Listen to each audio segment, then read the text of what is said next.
जय हिंद। कैसे हैं आप सभी? उम्मीद है भाई बहुत अच्छे होंगे। तो कैसी चल रही है आप सभी की पढ़ाई, एक बार कमेंट के माध्यम से बताइएगा। आज हम बात करेंगे क्लास 10th मैथ के प्रश्नावली 3.3 और इसका पार्ट नंबर 3 आज की इस वीडियो में हम आपको करवाएंगे।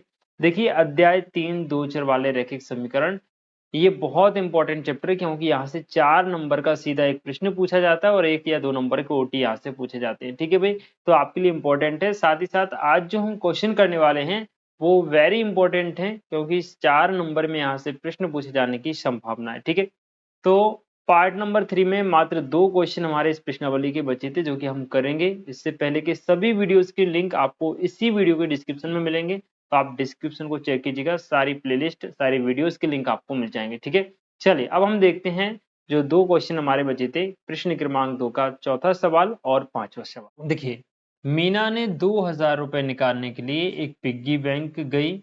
उसने खजांची से 50 रुपए और 100 रुपए के नोट देने के लिए कहा।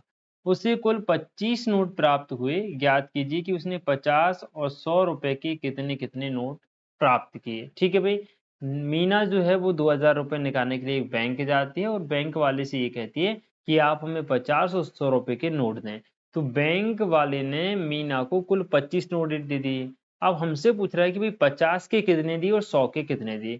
तो माना 50 के x दिए और 100 के y दिए। ठीक है, हम लिखेंगे माना माना 50 के नोटों की संख्या x है, 50 के नोटों की संख्या x है तथा 100 के नोटों की संख्या y है, तथा 100 के नोटों की संख्या y है। 100 के नोटों की संख्या बेटा हमने क्या मान ली? y मान ली। क्लियर।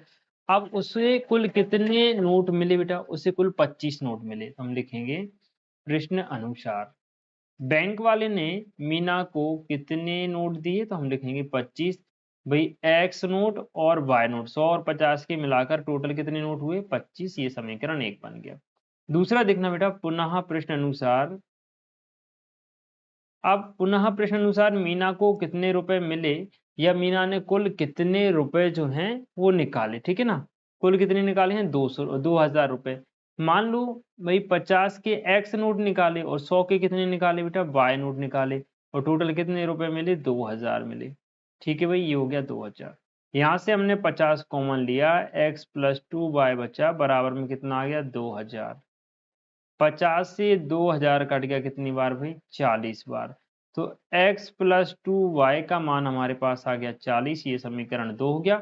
अब समीकरण 1 में से 2 को बच्चों हम घटा देंगे। तो आप देखिएगा समीकरण 1 माइनस समीकरण 2 से।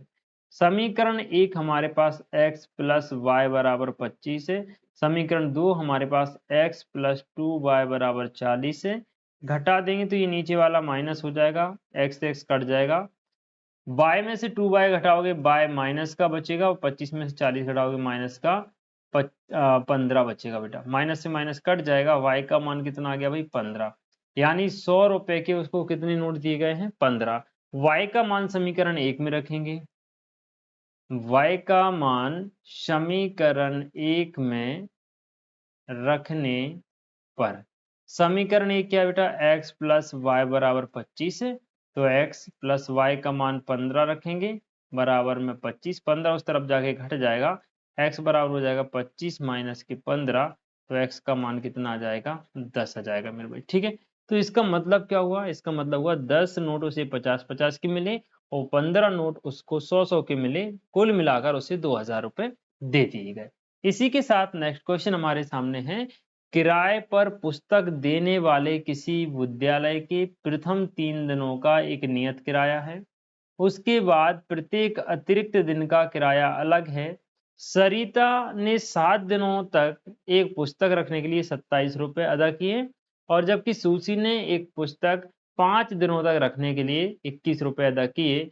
नियत किराया तथा प्रत्येक अतिरिक्त दिन का किराया ज्ञात कीजिए। तो देखो, एक तो फिक्स रेट है कि भाई इतना तो आपको देना ही देना है प्रथम 3 दिनों का। उसके बाद एक्स्ट्रा जितने दिन ले जा रहे हो उसके हिसाब से आपका अलग पेमेंट कटेगा। ठीक है, या पेमेंट लगेगा। तो नियत किराया हम x मान लेते हैं बेटा। नियत भाड़ा जो है या नियत किराया जो है वो क्या मान लिया हमने? x रुपए मान लिया। और अतिरिक्त जो भाड़ा है, अतिरिक्त जो किराया है वो हम y मान लेते हैं। अतिरिक्त भाड़ा, इसको मेरे भाई हमने क्या मान लिया, y रुपए मान लिया। ठीक है जी। अब प्रश्न के अनुसार देखिए, सरिता ने क्या किया, एक किताब कितने दिनों के लिए, 7 दिनों के लिए ली, और 7 दिन पढ़ने के लिए उसने कितने रुपए अदा किए हैं, उसने 27 रुपए अदा किए हैं बेटा। ठीक है, तो प्रश्न अनुसार, प्रश्नानुसार, प्रश्न अनुसार देखो, सरिता ने 7 दिनों के लिए किताब ली, सरिता ने 7 दिनों के लिए पुस्तक ली या किताब ली, तो उसका किराया क्या होगा भाई, देखना पहले 3 दिन के लिए कितना लगा, x रुपए, तो x तो पहले 3 दिनों के लिए हो गया। अब प्रत्येक अतिरिक्त दिन का किराया हमने y माना है, तो 7 दिनों में से 3 दिन तो x रुपए चले गए भाई 3 दिनों के। अब बचे शेष 4 दिन, तो प्रतिदिन के हिसाब से y लगेगा भाई, तो 4 दिनों का 4y हो जाएगा। इस प्रकार से उसने कुल कितने 27 रुपए अदा किए, समीकरण 1। दूसरा देखें भाई, सुशी, सुशी ने पुस्तक 5 दिन के लिए खरीदी, सुशी ने पुस्तक 5 दिन के लिए खरीदी, 5 दिन के लिए खरीदी या ली। ठीक है भाई, तो प्रथम 3 दिनों का किराया तो x हो गया, अब 2 दिन का किराया 2y हो जाएगा। इस प्रकार उसने कुल 21 रुपए दिए, ये समीकरण 2 हो गया। समीकरण 1 माइनस समीकरण 2 कर दो, 1 में से 2 को घटा दो, तो x प्लस का 4y बराबर में 27 और x प्लस का 2y बराबर में 21, दोनों को कर देंगे माइनस, सेकंड वाले को x से x कटेगा, 4 में से 2 जाएगा 2y, और यहाँ 27 में से 21 जाएगा 6 बचेगा, y का मान कितना आ गया 3। यानी प्रत्येक अतिरिक्त दिन का जो किराया है वो 3 रुपए हो गया, और y का मान समीकरण 1 में रखेंगे तो x का जाएगा।